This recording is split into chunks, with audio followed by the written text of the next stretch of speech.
Pixel 9 is a decent phone और इस बार बहुत कुछ नया हुआ है इस फोन के साथ, लेकिन अभी भी बहुत सारे डाउट है, बहुत सारे क्वेश्चंस हैं लोगों के दिमाग में, स्पेशली पिक्सल सीरीज को लेकर के। तो क्या आपको 80,000 रुपए के प्राइस पॉइंट पर पिक्सल 9 लेना चाहिए या फिर आपको आईफोन 15 या फिर आईफोन 16 जो सेम प्राइस पॉइंट पर आया है उसे लेना चाहिए? इन सवालों के जवाब मैं दूंगा आपको इस वीडियो में, लेकिन आगे बढ़ने से पहले चैनल को सब्सक्राइब कर लीजिए, बेल आइकन जरूर दबाना। सबसे पहले बात करते हैं इस फोन के डिजाइन के बारे में। तो डिजाइन में बहुत सारे चेंजेस किए गए हैं, specially with this camera module. इस कैमरा मॉड्यूल का आइडिया हमें पिक्सल 6 सीरीज से ही लग चुका था और अभी तक वो कंसिस्टेंट है, बट यहाँ पर जो मेजर चेंज आपको दिखेगा वो ये है कि यहाँ पर कैमरा मॉड्यूल पहले फ्लैट होता था, बट अब वो एक प्रोट्रूडिंग सा मॉड्यूल बन चुका है कैप्सूल शेप में। तो ये अब दूर से पता चल जाता है कि हाँ कोई इंसान पिक्सल फोन इस्तेमाल कर रहा है। फोन के फ्रंट एंड बैक दोनों में आपको विक्टस 2 की प्रोटेक्शन मिल जाती है, साथ में IP68 रेटेड ये फोन है। सो फोन को बिल्ट किया गया है लास्ट करने के लिए, मतलब प्रीमियम दिखता है, एल्यूमिनियम बॉडी है जिसकी वजह से ओवरऑल फोन आपको बहुत अच्छी हैंड्स ऑन फील देगा। बिल्ट क्वालिटी के मामले में कोई कॉम्प्रोमाइज देखने को नहीं मिलता है, बट अगर साइड बाय साइड कंपैरिजन करें तो ये बहुत ज्यादा सिमिलर लगता है आईफोन 15 के। अब तो ये बहुत ज्यादा क्लोज दिखेगा आईफोन 16 के भी। अगर आप कर्व्स देखेंगे, अगर आप ओवरऑल मेटल का फिनिश देखेंगे, Pixel 9 comes with an 6.3 inches OLED display, जहां पर आपको 120 हर्ट्ज का रिफ्रेश रेट मिल जाता है, HDR10+ का सपोर्ट मिल जाता है, लगभग 2700 निट्स की पीक ब्राइटनेस जो है कंपनी यहां पर क्लेम करती है।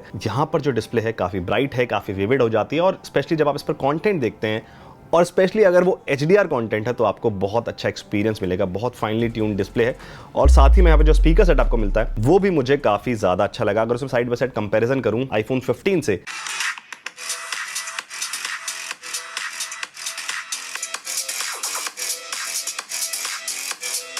तो दोनों ही बहुत ही क्लोज आउटपुट जनरेट करते हैं एक दूसरे के। जनरली मुझे आईफोन 15 के स्पीकर्स जो हैं ज्यादा बेटर लगे थे, बट विद द पिक्सल 9 ये जो कंपैरिजन था ना ये बहुत ही ज्यादा टाइट हो गया है। सो कंटेंट देखने में अगर मैं दोनों को कंपेयर करूं तो यहां पर आपको मेजर कोई डिफरेंस देखने को नहीं मिलेगा, दोनों में ही आप अच्छा कंटेंट देख सकते हैं। सो पिक्सल 9 रन करता है टेंसर G4 पर। अब आपको बता दूं कि गूगल का खुद का डेवलप किया हुआ चिपसेट नहीं है, जैसा कि आपको यहां पर A18 या A17 बायोनिक चिपसेट जो मिलती है इन दी आईफोन सीरीज, वो उनकी खुद की डेवलप की हुई है। लेकिन यहाँ पर ये एक सैमसंग की एक्सिनो सीरीज को ही इस्तेमाल करता है, उसमें थोड़े बहुत चेंजेस करके। अब परफॉर्मेंस की बात करें तो ये AnTuTu पे स्कोर करता है लगभग 12.5 लाख, और वहीं आईफोन 15 अचीव कर सकता है 14.5 लाख से ऊपर का स्कोर। और 12.5 लाख का स्कोर ऐसा स्कोर है कि कुछ 30,000 रुपए से जो आसपास के फोन है ना वो इससे ज्यादा स्कोर कर सकते हैं। तो मैं बोलूं तो परफॉर्मेंस सेंट्रिक फोन ये नहीं है। और अगर CPU थ्रॉटलिंग की बात करें तो वहां पर जब इसमें टेस्ट किया तो मैंने देखा कि कुछ देर के बाद आपको मेजर डिप्स देखने को मिलेंगे, जो आपको रेड में दिख रहे होंगे। ये डिप्स तब आते हैं जब फोन पर बहुत ज्यादा स्ट्रेस पड़ता है और CPU कूल डाउन होने के लिए परफॉर्मेंस को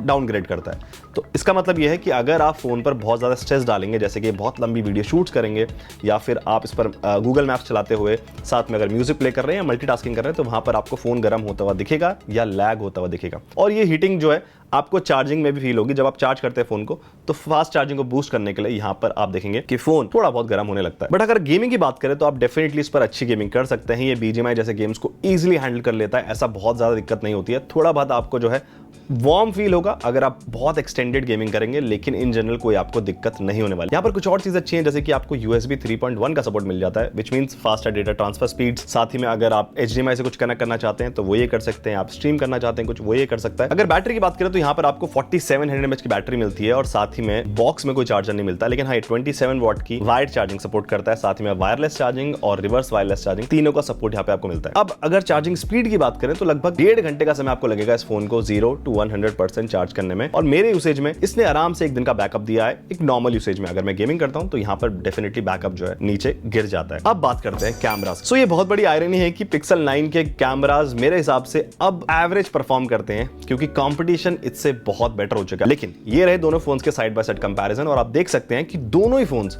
बहुत ही क्लोज परफॉर्म करते हैं एक दूसरे के, बहुत ही अच्छे कलर्स ऑफर कर लेते हैं, काफी नेचुरल दिखने वाले कलर्स दिखते हैं। लेकिन मुझे ऐसा लगा कई इंस्टेंसेस में मुझे पिक्सल 9 की फोटोज आईफोन 15 से बेटर लगी हैं। यहां पर HDR आईफोन 15 में बेटर है, लेकिन ओवरऑल अगर इमेज आउटपुट की बात करें तो वो आईफोन 15 जैसी कॉन्ट्रास्टी इमेज नहीं लेता है, ये ज्यादा अच्छी दिखने वाली प्लेजेंट इमेजेस लेता है। लेकिन मुझे ऐसा लगता है कि पोर्ट्रेट्स में दोनों ही फोन्स बहुत एक्स्ट्राऑर्डिनरी परफॉर्म नहीं कर रहे हैं। पिक्सल 9 बेटर है, लेकिन दूसरे फोन जैसे कि Vivo X100 ज्यादा नेचुरल, ज्यादा DSLR लाइक अब जो है पोर्ट्रेट्स ले पा रहे हैं विद वेरी गुड डेप्थ और बहुत ही अच्छा बोका इफेक्ट बना करके। वहां पर आप देखेंगे कि एज डिटेक्शन दोनों ही फोन्स में उतनी अच्छी नहीं है जिस तरह का आज हो रहा है। तो अगर ओवरऑल इमेजेस की बात करें तो यहां पर पिक्सल 9 बेटर परफॉर्म करता है, बट ये डिफरेंस इतना ज्यादा नहीं है कि मैं इसको बिल्कुल ही निगलेक्ट कर दूं।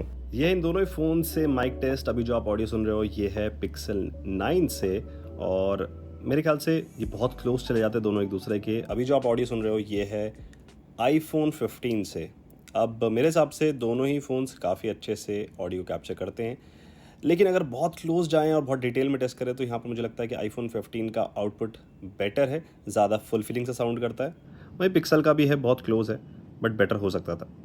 इन दोनों फ़ोन्स के बैक कैमरा से आप 4K at 60 FPS शूट कर सकते हैं। 24 FPS का ऑप्शन दोनों ही फ़ोन में मिल जाता है आपको। साथ ही में HDR वीडियोस का ऑप्शन भी यहाँ पर अवेलेबल है, और वीडियोस दोनों ही फ़ोन्स में काफ़ी स्टेबल लगती हैं। और इंडोर कंडीशन के हिसाब से भी आउटपुट मुझे काफ़ी पसंद आया, एंड दोनों ही एक दूसरे के काफ़ी क्लोज है। एक एरिया जिसको बहुत ज़्यादा गूगल मार्केट करता है, और लास्ट ईयर पिक्सल 8 सीरीज में तो उसने बहुत ज़्यादा स्टार्टिंग की थी AI की। यहाँ पर जो फीचर्स आपको मिलते हैं पिक्सल 9 में वो बहुत अच्छे हैं। जैसे कि आप रीइमेजिन को यूज़ कर लें, जो बेसिकली आप AI जैसी इमेजेस जो क्रिएट करते हैं वो हैं। आप एड मी जैसे फीचर्स कर सकते हैं, आप AI रिमूव, AI जनरेट, इस तरह के फीचर्स बहुत सारे आपको पिक्सल 9 में मिल जाते हैं। एड मी एक ऐसा इनोवेटिव फीचर मुझे लगा जहाँ पर आप किसी को भी लेफ्ट आउट फील कराए बिना ग्रुप फोटोज ले सकते हैं, एंड दैट इज समथिंग जो आने वाले दूसरे फोन्स में भी हो सकता है या होना चाहिए। लेकिन मेरा सवाल यह है कि कितने लोग AI फीचर्स को इस्तेमाल करेंगे। I know it can be a good add on, but मेरे ख्याल से प्राइमरी स्पेक नहीं होना चाहिए। एक रेगुलर यूजर को डेली टू डेली टास्क के लिए क्या चाहिए? अच्छी बैटरी बैकअप, अच्छी charging speed, good camera setup, decent performance and एक अच्छा डिजाइन, जो मेरे हिसाब से मोटा मोटा ये फोन अचीव कर लेता है। और अगर बाकी आपको चीजें मिलती हैं तो वो एड ऑन है, क्योंकि आपका जो प्राइमरी बेसिस है of the company of Google is software. तो सवाल यह है कि क्या 80,000 रुपए में आपको पिक्सल 9 लेना चाहिए, या फिर हाल ही में लॉन्च हुआ आईफोन 16 जो सेम प्राइस पॉइंट पर आ रहा है 80,000 रुपए के, या फिर थोड़े से कम पैसे खर्च करके आईफोन 15 या फिर आईफोन 14 लेना चाहिए। दोनों ही फोन्स बहुत क्लोज है एक दूसरे के। कुछ ट्रेड ऑफ आपको करने पड़ेंगे अगर आप इसके साथ जाते हैं या फिर इसके साथ जाते हैं। इसके साथ जाएंगे तो आपको मिलेगा एप्पल का इकोसिस्टम, साथ ही में आपको मिलेगा एक अच्छा डिजाइन। लेकिन अगर आप यहां पर जाएंगे विद द पिक्सल, आपको मिलती है फास्ट चार्जिंग स्पीड, डिजाइन यहाँ पर भी अच्छा, अच्छी प्रोटेक्शन है, साथ ही में आपको ब्राइट डिस्प्ले मिलती है, डिसेंट स्पीकर सेटअप, और ऊपर से 120 हर्ट्ज का रिफ्रेश रेट मिलता है, जिसकी वजह से फोन बहुत ज्यादा स्मूथ फील होता है। अब चॉइस आपकी है कि आपको किसके साथ जाना है। एक गूगल है, एक एप्पल है। इट्स नॉट अबाउट एंड्रॉइड और iPhone anymore, it's about the OS and experience. दोनों ही फोन्स में आपको अच्छे खासे OS अपडेट्स मिलते रहेंगे। 7 साल के OS अपडेट्स आपको यहाँ मिलेंगे, और लगभग कुछ ऐसे यहाँ पे मिलेंगे। आप मुझे कमेंट करके बताएं कि अगर आप 80,000 रुपए खर्च कर रहे हैं तो आप आईफोन 16 लेंगे, या फिर कोई छोटा वेरिएंट, या फिर आप लेंगे पिक्सल 9। चैनल को सब्सक्राइब कर लीजिए, और ऐसी वीडियोस आप तक पहुंचते रहें उसके लिए आपने बेल आइकन भी दबाना है, एंड फॉलो कर ले हमें इंस्टाग्राम पर, लिंक्डइन पर, हर एक प्लेटफॉर्म पर। मेरा नाम है गोविंद, आपको मिलूंगा मैं किसी और वीडियो में। तब तक बाय।